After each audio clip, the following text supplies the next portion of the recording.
नमस्कार साथियों, आप सभी का क्रैक एग्जाम ऑनलाइन के यूट्यूब चैनल पर हार्दिक स्वागत है। साथियों, इस वीडियो में हम क्या करने वाले हैं, ये पेपर कोड जैसे कि आप देख सकते हो 134 बी, यानी कि हमारे जो 12th लेवल के हम जो पेपर कर रहे थे, सीईटी के जो पेपर कर रहे थे ना हम, उसकी सीरीज में हमारा आगे का ये वीडियो रहने वाला है।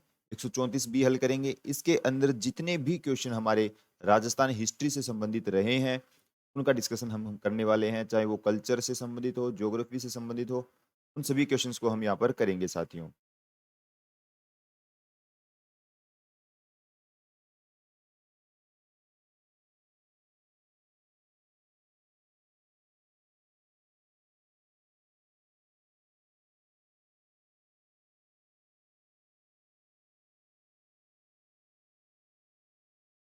क्वेश्चन आपसे यहाँ पे पूछना चाहता है साथियों कि राजस्थान के कितने जिलों में जनजातीय क्षेत्र विकास स्कीम लागू की जा रही है। क्वेश्चन आपसे क्या पूछना चाहता है कि राजस्थान के अंदर कितने जिले ऐसे हैं जहां पर जनजातीय क्षेत्र विकास स्कीम को लागू किया गया है साथियों। इस क्वेश्चन के लिए हमारा जो राइट आंसर रहने वाला है, एक बार आप इस वीडियो को ना सभी साथियों के साथ शेयर कर दें, कमेंट कर कर भी बताएं कि आपको वीडियो लगा कैसा है। तो कितने क्षेत्रों में कितने में हो जाएगा, 8। इसके लिए राइट क्या हो जाएगा, 8 जिले ऐसे हो जाएंगे जहां पर ये स्कीम लागू की गई है साथियों। नेक्स्ट क्वेश्चन हम देखते हैं। पंचायती राज संस्थाओं के लिए दलीय निर्वाचन की अनुशंसा की थी। पंचायती राज संस्थाएं थी। कुछ पॉलिटिकल क्वेश्चन भी हमने आपके लिए यहाँ पर ले लिए हैं, जो कि जैसे आरपीएससी वगैरह के हो जाते हैं, आरएसएस भी जैसे कुछ आयोग है ना, उनसे संबंधित क्वेश्चन क्या है कि लगभग एग्जाम में रिपीट होते रहते हैं, तो वो आपके लिए हमने यहाँ पर ऐड कर लिए हैं। तो इसके लिए हमारा राइट आंसर क्या रहेगा साथियों, अशोक मेहता समिति। राइट क्या हो जाएगा, बी नंबर ऑप्शन इसके लिए बिल्कुल राइट हो जाएगा। अशोक मेहता समिति इसके लिए क्या है, राइट यहाँ पर रहने वाला है। प्रसिद्ध चित्रकार साहिबदीन चित्रकला की किस शैली से संबंधित है। ये वाला क्वेश्चन वैसे भी हमारा पहले भी आ चुका है, बहुत बार आ चुका है। मैंने इसके रिगार्डिंग आपको ना बहुत सी बातें बताई थी और बार बार ये बात बोली थी कि ये क्वेश्चन इंपॉर्टेंट है, इंपॉर्टेंट है, बहुत ज्यादा इंपॉर्टेंट क्वेश्चन है। साहिबदीन है, तो ये बार बार पूछे जाने वाले चित्रकार हैं साथियों। तो अब इसने क्या कहा है, साहिबदीन चित्रकार है, किस चित्रकला शैली से संबंधित है साथियों। किस चित्रकला शैली से संबंधित हो जाएगा ये हो जाएगा मेवाड़ चित्रकला शैली से संबंधित हो जाएगा। कौन सी से हो जाएगा, मेवाड़ से संबंधित हो जाएगा साथ। अब बात आती है यहाँ पर, हमें कुछ मेवाड़ चित्रकला शैली से संबंधित कुछ अन्य फैक्ट जो इंपॉर्टेंट रहते हैं ना, वो हमको पता होने चाहिए। राजस्थान जो राजस्थान की चित्रकला शैली है ना, उसकी हम जन्मभूमि इसको कह सकते हैं। राजस्थान चित्रकला शैली की को जन्मभूमि कहा जा सकता है। तो और आपसे किस प्रकार का क्वेश्चन वो पूछ सकता है, वो आपसे पूछेगा कि मेवाड़ चित्रकला के कुछ प्राचीन चित्र कौन कौन से हैं। प्राचीन आपसे चित्र पूछ सकता है। यहाँ पर आपसे वो क्या कर सकता है, प्राचीन चित्र पूछ सकता है। प्राचीन चित्र में एक तो आपको तेज सिंह के समय का ध्यान रखना है। तेज सिंह राजा थे, उनके समय में एक चित्रकार कौन सा चित्र ध्यान रखना है, श्रावक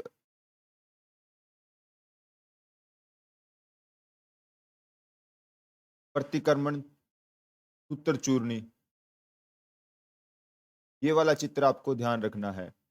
तेज सिंह के समय का है श्रावक प्रतिक्रमण सूत्र चूर्णी, और साथियों कब का है, तो 1260 ईस्वी का है।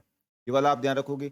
इसके अलावा क्या ध्यान रखोगे, एक और ध्यान रख लेना आपको कि 1423 ईस्वी के अंदर कौन होता है, मोक्कल होता है ना। तो मोक्कल के समय का है साथियों सुपरसवनाथ। सुपार्श्वनाथ जो मंदिर का निर्माण करवाते हैं ना, उनका चित्र यहाँ पर हो जाएगा। और एक इसमें आपको ध्यान आना चाहिए, चावंड नाथ द्वारा, चावंड हो गया, नाथ द्वारा हो गया, और देवगढ़ इसी के अंदर आते हैं। किसके अंदर, मेवाड़ चित्रकला शैली के अंदर। चावंड है, नाथ द्वारा, देवगढ़ इसी के अंदर आते हैं। कुछ इससे संबंधित इंपॉर्टेंट फैक्ट थे जो कि एग्जाम में पूछे जाते हैं, वो मैंने आपको यहाँ पर बता दिए हैं साथियों। राजस्थान में पार्ले बिस्किट फैक्ट्री कहाँ पर स्थित है। राजस्थान के अंदर पार्ले बिस्किट फैक्ट्री कहाँ पर आती है, तो नीमराणा के अंदर आती है साथियों। सीटी के पेपर में ना ऐसे क्वेश्चन ज्यादा पूछे गए थे, कुछ फैक्ट्रियों से संबंधित ऐसे कुछ क्वेश्चन ज्यादा ही पूछे गए थे साथियों। अहड़ का उत्खनन कार्य किसके नेतृत्व में संपादित हुआ था। अहड़ का जो उत्खनन कार्य हुआ था वो किसके नेतृत्व में हुआ था, एच डी सांकलिया। मैं आपको यही कहा था ये सभ्यताओं से ना एक क्वेश्चन डेफिनेट एग्जाम में आता है। ये आहड़ हो गई, कालीबंगा हो गई, नीम का थाना अपनी सीकर वाली हो गई है। तो वो चीजें है ना बार-बार एग्जामिनर पूछता है आपसे। आहड़ उदयपुर जिले के अंदर आती है। ये आती कहाँ पर है साथियों? एक तो ध्यान रखेंगे उदयपुर के अंदर आती है। आहड़ कहाँ पर पड़ता है ये स्थल? उदयपुर के अंदर पड़ता है। और ये कौन-सी नदी के किनारे है? ये इंपॉर्टेंट बात हो जाती है। आयड बोल दो या आप बेडच नदी बोलते हो ना जिसे, उस नदी के किनारे हो जाएगी। आयड या बेडच नदी के किनारे हो जाएगी, ये बात इंपॉर्टेंट है। इसका हमें एक प्राचीन नाम देखने को मिलता है। कौन-सी सभ्यता का? आहड़ सभ्यता का, जो कि एग्जामिनर पूछता है। प्राचीन नाम क्या है इसका देखने को मिलता है हमको? प्राचीन नाम साथियों इसका देखने को मिलता है अघाटपुर। अघाटपुर आप बोल सकते हो, आठपुर आप बोल सकते हो। मतलब अघाटपुर, आठपुर ऐसा कुछ नाम आपने को देखने को मिलता है। एक इंपॉर्टेंट बात आती है साथियों, ये इंपॉर्टेंट हो जाता है। एग्जामिनर हाल ही किसी एग्जाम में आया था, इसका स्थानीय नाम पूछा गया था। स्थानीय नाम इसका पूछ लिया गया है। स्थानीय नाम कौन सी सभ्यता का? आहेड़ सभ्यता का स्थानीय नाम पूछा गया है, और जिसका नाम आता है धूलकोट। धूलकोट की सभ्यता इसको कहा जाता है। वो आपसे डायरेक्ट पूछ लेगा धूलकोट की सभ्यता किसे कहा जाता है, तो इस सभ्यता का स्थानीय नाम आ जाता है। आहड़ सभ्यता का स्थानीय नाम धूलकोट हो गया। एचडी सांकलिया ने इसका उत्खनन कार्य किया था साथियों। राज्यपाल द्वारा राज्य की विधान परिषद में कितने सदस्य मनोनीत किए जाते हैं? इसके लिए क्या राइट हो जाएगा? सदस्यों की कुल संख्या का 1/6। सदस्यों की कुल संख्या का 1/6 मनोनीत किए जाते हैं साथियों।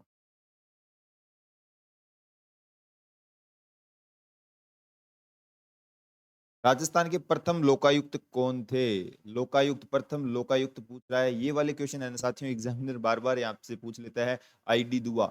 आईडी दुआ राजस्थान के प्रथम लोकायुक्त थे साथियों। कौन थे? प्रथम लोकायुक्त आईडी दुआ थे। ग्राम सभा की एक वर्ष में कितनी न्यूनतम, न्यूनतम की बात की है इसने, न्यूनतम बैठकें कितनी होनी अनिवार्य होती है, तो इसके लिए राइट रहेगा 2। ग्राम सभा की जो है ना साथियों, न्यूनतम 2 बैठक जो है एक वर्ष के अंदर होनी अनिवार्य होती है। नेक्स्ट है, निम्न में से कौन सा कारक राजस्थान की जलवायु को निर्धारित करने के लिए उत्तरदायी नहीं है? जो हमने पहले मतलब इससे पहले वाला पेपर हल किया था सीईटी का 134 ए, उसमें भी कुछ इस प्रकार का क्वेश्चन उसने पूछ रखा था। उसमें भी उसने ऐसा क्वेश्चन पूछ रखा था। तापमान, समुद्र से दूरी, प्रचलित पवने, ये सभी चीजें जो रहती हैं, इनमें से कौन सा ऐसा कथन है जो हमारे वर्षा का समान वितरण? आप सभी को यहाँ पर पता होगा कि राजस्थान में तापमान से हमारी जलवायु प्रभावित हो रही है, समुद्र से दूरी है, राजस्थान में प्रचलित कुछ पवनें चलती हैं, उनसे भी प्रभावित हो जाती है। तो वर्षा का समान वितरण कहाँ पर है राजस्थान में? आप देख पाते होंगे जैसलमेर के साइड, ये अपना अगर राजस्थान मानते हैं हम, ये राजस्थान एक प्रकार से मानेंगे, तो यहाँ से तो यहाँ पे तो शुष्क सा रहता है जैसलमेर वाला क्षेत्र। सब में तो बारिश होती नहीं है, और जो ये रेखा निकलती है उससे इधर 50 सेमी वर्षा हो गई। तो असीमित है, जो समान वितरण नहीं है, असमान वितरण राजस्थान के अंदर कह सकते हैं। डी नंबर ऑप्शन इसका बिल्कुल राइट हो जाएगा साथियों यहाँ पर। नेक्स्ट क्वेश्चन है साथियों, राजस्थान शुभ शक्ति योजना का लाभान्वित समूह कौन सा है? राजस्थानी शुभ शक्ति योजना का, योजना का नाम क्या है? शुभ शक्ति योजना। लाभान्वित समूह का नाम पूछा है, तो क्या राइट हो जाएगा? श्रमिक परिवार की लड़कियां हो या महिलाएं हो, उनको ये बेनिफिट मिलने वाला है। डी नंबर ऑप्शन बिल्कुल राइट रहेगा। कैलाश सांखला संबंधित थे। कैलाश सांखला किससे संबंधित थे साथियों? कैलाश सांखला का संबंध जो आता है साथियों, बाघ संरक्षण से। कैलाश सांखला का संबंध किससे आता है साथियों? बाघ संरक्षण से कैलाश सांखला का संबंध आता है। तरताई माता जिसका मंदिर तलवाड़ा बांसवाड़ा में स्थित है, उन्हें किस नाम से भी जाना जाता है? आप सभी को ना तलवाड़ा बांसवाड़ा के अंदर तरताई माता है जिसका मंदिर है वहां पर, तो उन्हें किस और नाम से जाना जाता है? तो आप सभी को यहाँ पर पता होगा, त्रिपुरा सुंदरी के नाम से उनको जाना जाता है। डी नंबर ऑप्शन बिल्कुल राइट हो जाएगा साथियों, त्रिपुरा सुंदरी के नाम से जाना जाता है। अब आपको है ना एक नाम और ध्यान आ रहा होगा, तलवाड़ा झील। वो भी मैंने ना आपको एक शॉर्ट वीडियो में करवा रखा है, फिर भी मैं आपको यहाँ पर एक बार फिर बता देता हूँ। तलवाड़ा झील आती है, जो कि साथियों हनुमानगढ़ के अंदर है। कहाँ पर है? हनुमानगढ़ के अंदर आती है तलवाड़ा झील। एक साथियों आपको फिर ध्यान आना चाहिए, जहां पर तिलवाड़ा बाड़मेर वाला क्षेत्र ध्यान आना चाहिए। कुछ एक जैसे नाम है जो कि आपको कंफ्यूज कर सकते हैं, मैंने आपको यहाँ पर एक साथ बताने का प्रयास किया है। बाड़मेर साथियों इस पे हो जाएगा। बाड़मेर में तिलवाड़ा बाड़मेर आ गया, तलवाड़ा झील हनुमानगढ़ के अंदर है। तिलवाड़ा जो बाड़मेर क्षेत्र आता है वो किस लिए प्रसिद्ध है? वहां पर मल्लीनाथ पशु मेला लगता है साथियों।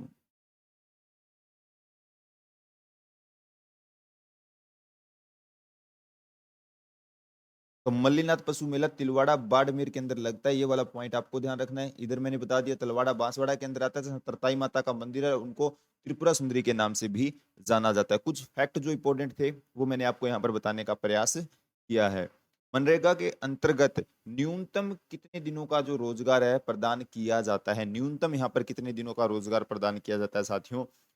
अब जिस समय ये एग्जाम हुआ था, जिस समय ये हमारा एग्जाम हुआ था राजस्थान के जैसे सीईटी का एग्जाम हुआ था, उस समय तक साथियों जो मनरेगा के अंदर न्यूनतम रोजगार की बात थी वो 100 डेज की थी। कितने दिन की बात थी? 100 डेज की बात थी। लेकिन अब आपको क्या ध्यान रखना है, वो उस समय की बात है, इसमें वर्तमान में चेंजेस हो चुके हैं। वर्तमान में चेंजेस हो चुके हैं, वो आपको चेंजेस ध्यान रखना है। क्या चेंजेस हो चुका है? वर्तमान में 125 डेज, वर्तमान में 125 दिन हो चुके हैं, 25 दिन और एक्स्ट्रा कर दिए गए हैं, वो आपको जरूर ध्यान रखना है। बजट के बाद इसमें चेंजेस हो चुके हैं, बजट के बाद इसमें चेंजेस हो चुके हैं, ये वाला फैक्ट आपको ध्यान रखना है साथियों। ये नहीं है कि आप यही मान के चलो कि पहले 100 थे तभी 100 है, नहीं। पहले उस समय एग्जाम हुआ उस समय 100 थे, लेकिन अब 125 हो चुके हैं, 125 हो चुके हैं साथियों। ध्यान रखना है, वर्तमान में है ये, वर्तमान के सापेक्ष भी चीजें देखते हुए चलना है। हो सकता है एग्जामिनर फिर से क्वेश्चन पूछे तो फिर हम कंफ्यूज होंगे कि 100 पहले था, तो ये चीजें मानते हुए हमको साथ के साथ देखते हुए चलना है। निम्नलिखित में से कौन सा एक युगम जो है यहाँ पर गलत सुमेलित किया गया है? गलत सुमेलित है। रैन दरियाव जी, ये बिल्कुल ठीक है। रैन दरियाव जी संप्रदाय और उनकी पीठ की मतलब जो संस्थापक है ना उनकी बात की जा रही है। रैन दरियाव जी हो गया, शाहपुरा रामचरण जी हो गई, खेड़ापा रामदास जी हो गए। खेड़ापा में कौन हो गए? रामदास जी हो गए। यानी जो गलत सुमेलित है वो डी नंबर ऑप्शन यहाँ पर बिल्कुल राइट हो जाएगा साथियों। रैन दरियाव जी हो गया, शाहपुरा रामचरण जी, खेड़ापा रामदास जी, सिंहथल हरिवंश जी। तो यहाँ पर हरिवंश जी नहीं होगा साथियों, तो क्या होगा? इसकी जगह आपको ध्यान रखना है सिंहथल जो शाखा थी उसके हरिराम दास जी, हरिराम, ये आपको ध्यान रखना है साथियों। हरिराम दास जी सिंहथल शाखा के संस्थापक हो जाएंगे। और इनकी एक पुस्तक है, पुस्तक, इनकी पुस्तक का नाम क्या है साथियों? हरिराम दास जी की निशानी नाम से इनकी पुस्तक है। और ये जो निशानी नाम की पुस्तक है ना वो आपकी योग पर आधारित है। हरिराम दास जी पुस्तक उनकी निशानी है, योग पर आधारित है, सिंहस्थल शाखा के संस्थापक हो जाएंगे। नेक्स्ट पे हम चलते हैं साथियों। अमर काव्य वंशावली के लेखक यहाँ पर कौन है? अमर काव्य वंशावली के लेखक आपसे पूछना चाहता है रणछोड़ भट्ट। रणछोड़ भट्ट जो हो जाएंगे ना साथियों, अमर काव्य वंशावली के, अमर काव्य वंशावली के क्या है? लेखक हो जाएंगे।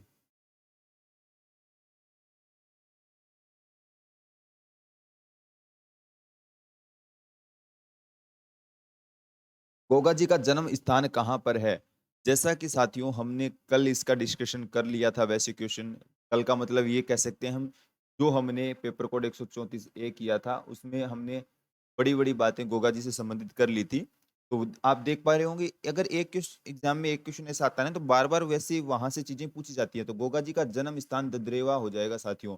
और ददरेवा स्थान मैंने आपको बताया था, ये ददरेवा स्थान चूरू के अंदर आता है, जहां पर इनकी सिरसमेड़ी है साथियों, सिरसमेड़ी है। और आपको ध्यान आना चाहिए धुरमेड़ी कहाँ पर है। तो धुरमेड़ी का ध्यान आएगा तो आप क्या बोलोगे? धुरमेड़ी का नाम लेते ही आप बोलोगे गोगामेड़ी। गोगामेड़ी स्थान है साथियों मानगढ़ के अंदर, मानगढ़ के अंदर गोगामेड़ी स्थान है, वहां पर धुरमेड़ी आता है। एक गोगा जी की ओलड़ी आती है साथियों,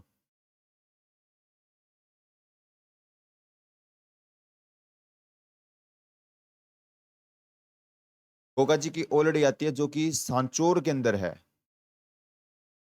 ये वाला ध्यान रखना आपको, ये गोगा जी की ओलड़ी वाला है ना, ये ध्यान रखना सांचौर के अंदर है। और इसमें क्या है कि यानी छोटा मंदिर आप इसको कह सकते हो, गोगा जी की ओलड़ी सांचौर, ये आपको यहाँ पर ध्यान रखना है। कुछ अन्य फैक्ट थे वो हमने प्रीवियस वीडियो में ज्यादा और ज्यादा डिस्कस कर लिए, तो और ज्यादा डिस्कस फिर हमने पहले कर चुके हैं, तो नेक्स्ट पे हम चलते हैं।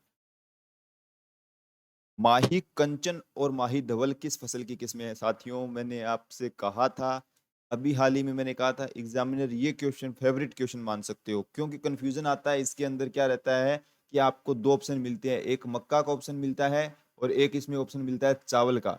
ये दो ऑप्शन आते हैं, इन दोनों की किस्में एक जैसी देखने को मिलती है, लेकिन यहाँ पर चावल का ऑप्शन ही नहीं है, तो हम डायरेक्ट इसका ऑप्शन कर सकते हैं। माही कंचन और माही धवल किसकी हो जाएगी? मक्का की इसमें हो जाएगी साथियों। लेकिन फिर भी मैं आपको ये कहना चाहूंगा, चावल की किस्म जो है वो भी बार बार पूछी जाती है, तो आप इसको किस प्रकार याद करोगे? मैंने कहा था कि चावल से सुगंध आती है, सुगंध आती है, तो माही सुगंधा आप ध्यान रखो। चावल से क्या है? सुगंध आती है, एक याद रख लो बस, बाकी आपका हो जाएगा। क्यों ये कंफ्यूजन, माही धवल, माही कंचन, माही सुगंधा, इसमें हम कंफ्यूज हो जाते हैं एग्जाम में, कन्फर्म से कंफ्यूज रहेंगे। तो उससे क्या है कि आपको ये करना है, बस चावल में सुगंध आती है, इतना एक दो बार बोलोगे ना, याद हो जाएगा। जैसे ही चावल का नाम देखोगे या माई सुगंधा देखोगे ना, आप डायरेक्ट इस पे टिक कर पाओगे। तो ये चीज थोड़ी सी ट्रिकी वे से याद हो जाए आपको, अच्छा है, हमको याद ही करना है, कैसे भी याद हो जाए। नेक्स्ट क्वेश्चन है साथियों 63 नंबर हमारा। मेवाड़ प्रजामंडल की स्थापना किसकी अध्यक्षता में 1938 के अंदर हुई है? अब आपसे क्या है, एग्जामिनर क्या पूछता है, या तो वो आपसे ऐसा पूछता है कि मेवाड़ प्रजामंडल की स्थापना कब हुई, जो किसने दे दी है 1938 में। अब ये सिर्फ और सिर्फ क्या पूछना चाहता है कि उस समय इसका अध्यक्ष कौन था। मेवाड़ का अध्यक्ष कौन होता है? बलवंत सिंह मेहता। बलवंत सिंह मेहता जो रहते हैं साथियों, वो क्या है कि मेवाड़ प्रजामंडल के अध्यक्ष थे। कुछ अन्य फैक्ट हमारे लिए इंपॉर्टेंट हो जाते हैं, जैसे 1938 तो इसने बता दिया, तो हमें डेट भी ध्यान आनी चाहिए, 24 अप्रैल। 24 अप्रैल को 1938 को मेवाड़ प्रजामंडल की स्थापना, बलवंत सिंह मेहता उसके अध्यक्ष होते हैं। इसमें आप भूरेलाल बयां को ध्यान रख सकते हो, उपाध्यक्ष होते हैं, लेकिन आप माणिक्यलाल वर्मा का नाम ध्यान रखना साथियों, माणिक्य लाल वर्मा। माणिक्यलाल वर्मा यहाँ पर क्या होते हैं? महामंत्री होते हैं साथियों, महामंत्री होते हैं, महामंत्री होते हैं, वो ध्यान रखना है। सराड़ा किले के अंदर जो भूरेलाल ब्याह होते हैं, उनको नजरबंद किया जाता है। सराड़ा किले को साथियों आप सभी को पता होगा, सराड़ा किले के अंदर भूरेलाल ब्याह को, उपाध्यक्ष जो रहते हैं, उनको बंद किया जाता है। और मेवाड़ का काला पानी कहा जाता है इसको, मेवाड़ का काला पानी कहा जाता है। किसे कहा जाता है? सराड़ा किले को कहा जाता है साथियों। राज्य पुनर्गठन आयोग के अध्यक्ष कौन थे? राज्य पुनर्गठन आयोग जो बनाया गया, उसके अध्यक्ष आपसे पूछना चाहता है फजल अली। इसको फजल अली आयोग भी कह देते हैं साथियों, फजल अली आयोग, राज्य पुनर्गठन आयोग, इसके अध्यक्ष कौन थे? तो फजल अली थे। नेक्स्ट पे हम चलते हैं।